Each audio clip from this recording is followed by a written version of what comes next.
non è tanto buona, ma non importa. Cari e stimati colleghe, prima di tutto un cordiale ringraziamento soprattutto ad Ermanno e professor Ortali per avermi invitato a partecipare nelle giornate che festeggiano l'accompimento di una serie editoriale affascinante. Io vi presenterò, ma prima mettiamo sulle un attimo che metto su il PowerPoint.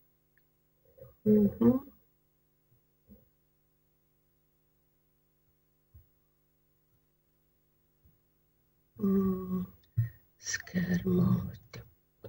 Lì. Spero che si vede. Sì, si vede. Sì, bene, grazie. Allora, io vi presenterò le delibere dei consigli della mia città di Dubrovnik o Ragusa, ma con una piccola escursione iniziale sulle città dalmate nel periodo medievale che potrebbe interessare. Delle città dalmate, se lasciamo a parte le raccolte delle leggi setacciate dalle delibere, per esempio il libro d'oro spalatino, e parliamo solo di libri delle delibere originali, poco è conservato, come potete vedere. Di Trogir Trau, da dove si è conservato un fascicolo originale del periodo 1314-15, prima del periodo veneziano, e poi un fascicolo del tardo 400. Però grazie alle molte trascrizioni dell'erudito seicentesco Ivan Lucic, recentemente sono state recuperate circa 250 deliberazioni del periodo medievale che tra poco avranno la loro edizione moderna. Dalla fine del 300 e gli inizi del 400 abbiamo anche un frammento superstite di un registro di Corzula, e per Zara invece disponiamo solo di un paio di registri tardomedievali. Ma senz'altro i più interessanti sono i due fascicoli di Spalato della metà del 300. Il primo del 1352-54 appartiene al periodo di dominazione veneziana, il secondo del 57-59 invece alla restaurazione del potere supremo del re di Ungheria e Croazia. Bisogna però sapere che le basi, per così dire, costituzionali a Spalato sono state fondate nel periodo di dominazione angioina, quando la città realizzò un'autonomia molto larga con governo di tipo podestarile. Questa impronta del sistema podestarile si riflette anche nei libri delle delibere spalatine, che registrano anche le discussioni e in formule assomigliano molto ai libri di consigli toscani, centro-italiani, seguendo da vicino i precetti della letteratura podestarile. Anzi, nel periodo della dominazione veneziana trecentesca su Spalato, questo stile non venne abbandonato, ma rispettato come una tradizione del luogo. È un materiale con diversi livelli rituali, simbolici, anche teatrali se volete, che servivano per promuovere i valori civici, una questione su quale ho già scritto, e oggi questo è stato anche menzionato, questo valore delle delibere da Tanzini e anche da Mucciarelli. Invece le delibere ragusee, che come vedremo sono di tipico stile veneziano, senza registrazione di dibattito, hanno mantenuto lo stile anche dopo la fine del dominio veneziano nel 1358. A riguardo con le città dalmate, le delibere di Dubrovnik sono non solo più anziane, perché partono dal 1301, ma è preservato anche molto di più. Ci possiamo chiedere del perché della buona preservazione dei documenti ragusei e per contrasto la scarsità dei frammenti superstiti altrove sulla sponda dalmata orientale. Prima di tutto viene detto che non tutto dipende dalla politica. Non poco materiale che producevano i consigli era di natura effimera. Dopo un paio di secoli non poteva più interessare un'elezione di un giudice qua o una decisione sulla riparazione di una chiesa là, mentre il materiale normativo, cioè quello che aveva l'effetto duraturo, veniva comunque trascritto nelle apposite raccolte di leggi. Poi nel nuovo contesto veneziano in cui le città dalmate si sono trovate nel primo 400, i consigli, soprattutto quello generale o maggiore, venivano declassati, per utilizzare una fortunata espressione di Ermanno Orlando, e continuando con le parole dello stesso autore.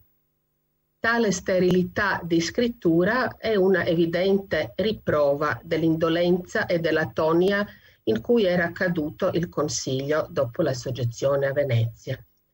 Credo che questo processo di declinazione di importanza delle delibere nuove si riflette anche sul disinteresse per la conservazione delle delibere anziane, che appartenevano qualche volta anche ad un'altra cultura amministrativa, come in caso di Spalato. A Ragusa, invece, era proprio l'indipendenza realizzata a metà del 300 che ha salvato la vita anche ai vecchi libri dei consigli del periodo veneziano.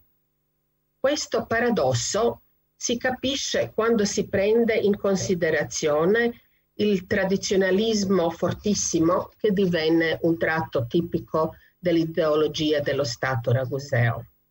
Così anche i registri anziani, anche se nel titolo portavano il nome del conte veneziano, diventarono testimoni della lunga tradizione istituzionale di cui vantarsi e non un penoso ricordo alla sottomissione a Venezia.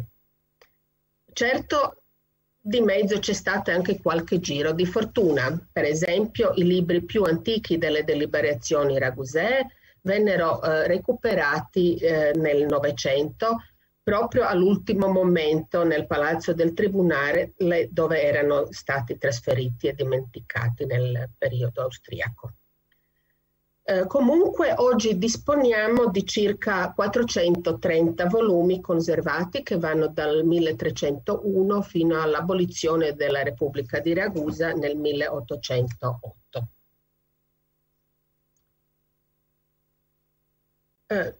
Dalla prima metà del 300, quando Ragusa fu sotto la dominazione veneziana, ci sono pervenuti 17 registri, comprendo approssimativamente la metà del periodo. E i registri posteriori alla dominazione veneziana, cioè del 1358 in poi, sino alla riforma dei registri nel 1415, sono conservati molto meglio, ma anche lì talvolta le lacune sono esigue. Per esempio, mancano 11 anni tra 1367 e 78. Le delibere di natura generale e permanente, cioè le leggi per così dire, avevano naturalmente una vita loro perché venivano trascritte nelle apposite raccolte a Ragusa, libro verde, libro giallo e così via. E da lì passavano anche nei libri che servivano alla pratica di qualche ufficio o qualche comunità locale, per esempio l'isola di Miette. Ciò ci permette di recuperare qualche delibera del periodo per cui non sono conservati i registri dei consigli.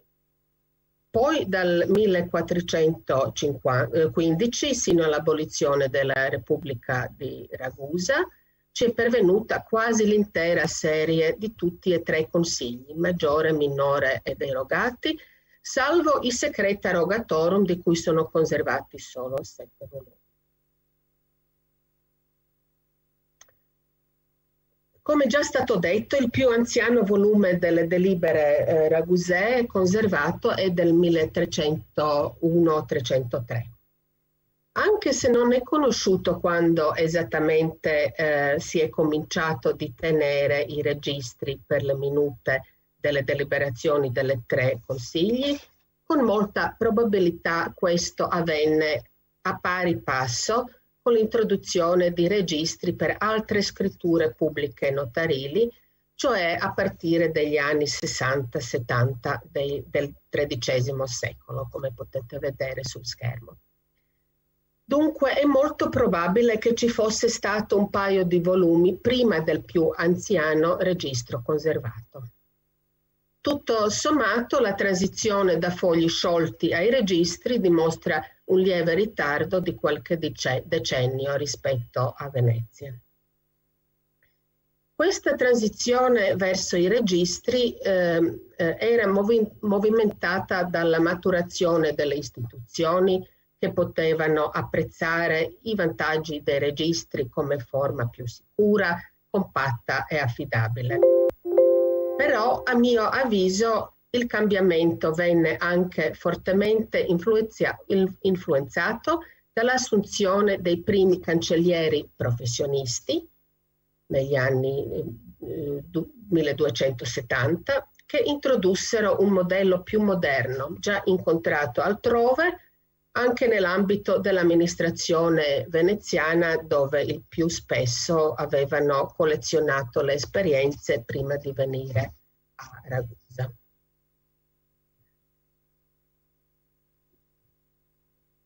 Inizialmente le deliberazioni di tutti e 3 i consigli erano scritte nei registri misti, anzi fino all'incirca 1310 nello stesso volume venivano registrate insieme tutte le decisioni dei 3 consigli con i bandi del conte, anche se questi ultimi erano scritti in un fascicolo distinto, talvolta a tergo del volume.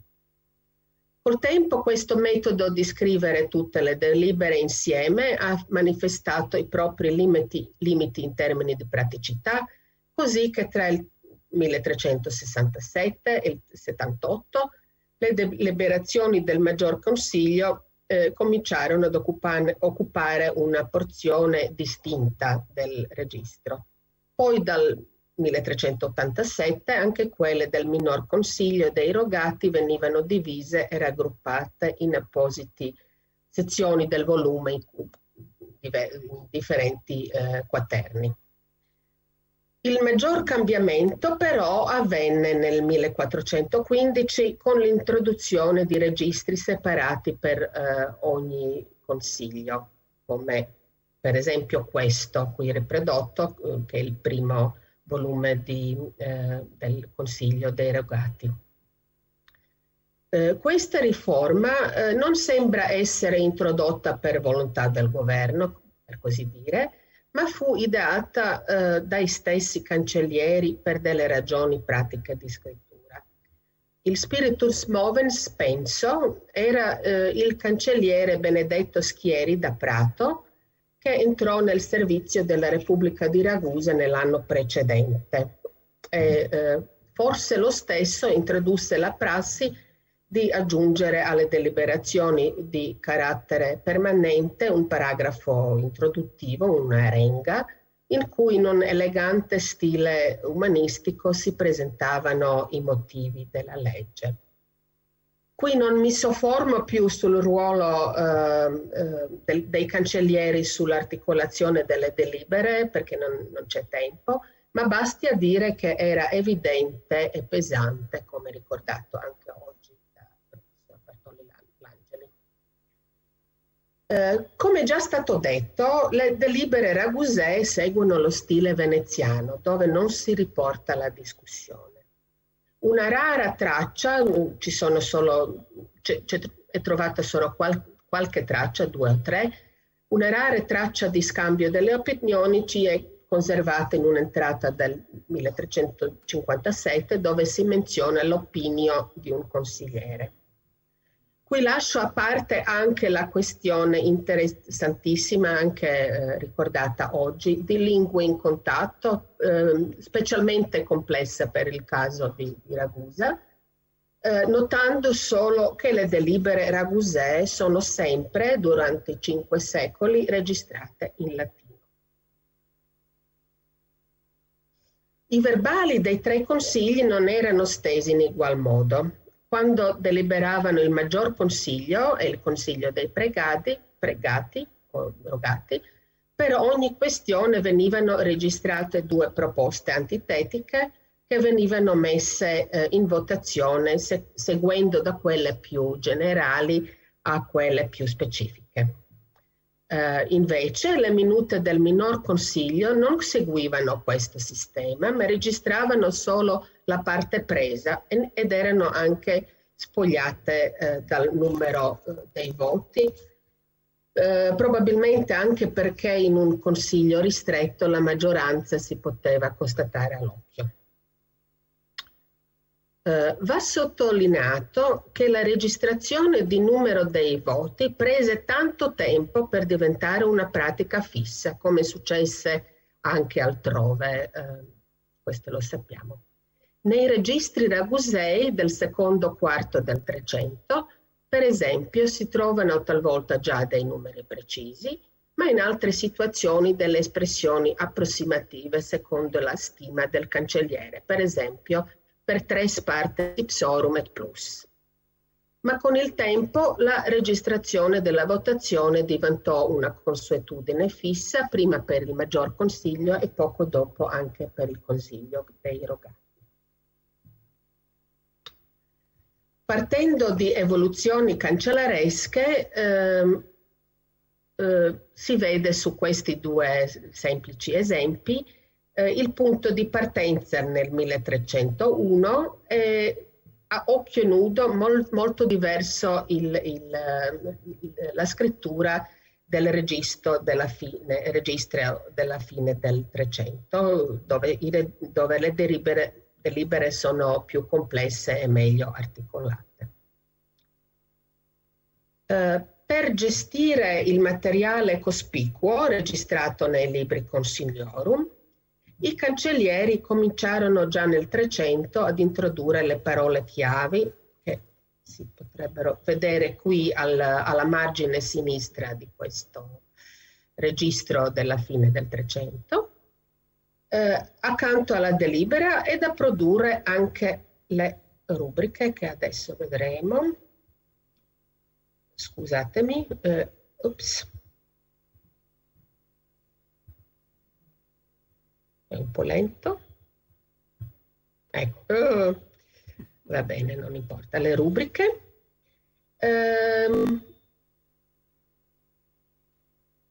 Per le decisioni le più importanti, dunque non tutto, ma quello che è di rilievo. Col tempo poi le parole chiavi, per così dire, dalla margine vennero omesse, e le rubriche divennero più dettagliate, ordinate anche per tipo di atti, così che nel 500, per esempio, le rubriche dei libri del Senato vennero divise in sezioni libertates, ambasciatores, turche, officiales, frumentum, oleum, così via, ed anche vengono aggiunti gli indici in ordine alfabetico, come in questo esempio. A Ragusa queste rubriche sono sempre integrate nei volumi e non si usavano i libri speciali per quel scopo, come a Venezia. Solo per le parti del Senato, partes consilii rogatorum, esiste un indice a parte che, concludendo a base del numero di copie conservate, era molto popolare, anche se la sua qualità lascia desiderare, proprio non è ben fatto. Come già stato menzionato oggi, i verbali dei consigli sono appena delle tracce di un complesso e vivido processo decisionale orale, sul cui andamento concreto sappiamo tuttavia ben poco.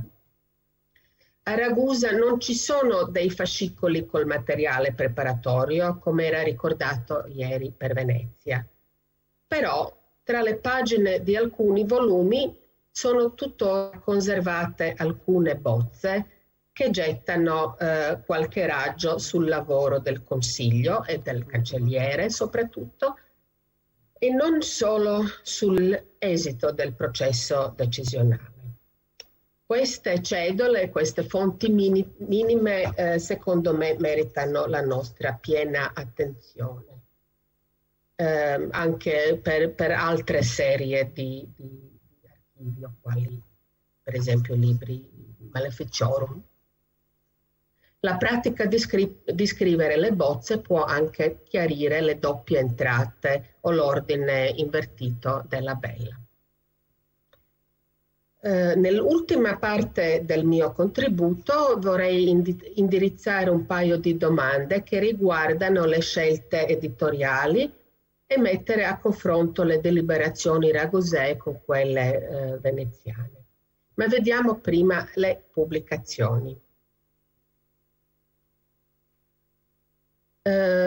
I più anziani volumi, fino al 1379, vennero pubblicati già nel periodo della fine dell'Ottocento, quando l'Accademia Jugoslava di Scienze d'Arte a Zagabria inviò alcune importanti serie di edizioni di fonti, come per esempio le listine di Ljubic, bene conosciute dai venezianisti.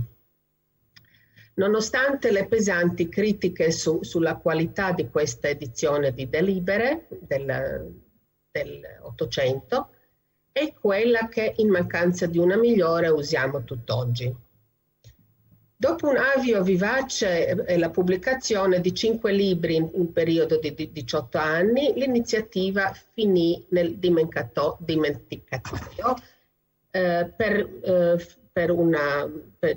fino agli anni 50 del XX secolo, quando Mihailo Dinic pubblicò 2 libri nell'ambito dell'Accademia Serba delle Scienze e delle Arti. I volumi di Dinic, che finiscono col 1389, sono più affidabili nelle trascrizioni, ma è certamente molto controversa la sua scelta di non tener conto della originale struttura dei volumi originali, ma di ridisporre le deliberazioni in ordine cronologico, così che invece in un volume ci sono quaterni per il maggior consiglio, minor consiglio irrogati, invece da lui tutto è stato rimesso solo in ordine cronologico, così che tutte le deliberazioni seguono solo l'ordine cronologico. Trascorse poi di nuovo quasi un mezzo secolo perché le edizioni delle deliberazioni ripartisse, questa volta nell'ambito del mio Istituto per le Scienze Storiche dell'Accademia Croata delle Scienze e delle Arti, a Ragusa, con 2 volumi di cui sono stata curatrice o co-curatrice. Il desiderio sarebbe di continuare con gli ultimi 4 libri della serie Reformationes che vanno fino all'anno 1415, la grande riforma dei registri di quell'anno. Infine un paio di comparazioni che ho messo su PowerPoint ieri dopo la relazione di collega Girardi, per far vedere un po' quali sono le cose differenti e quali sono le soluzioni simili.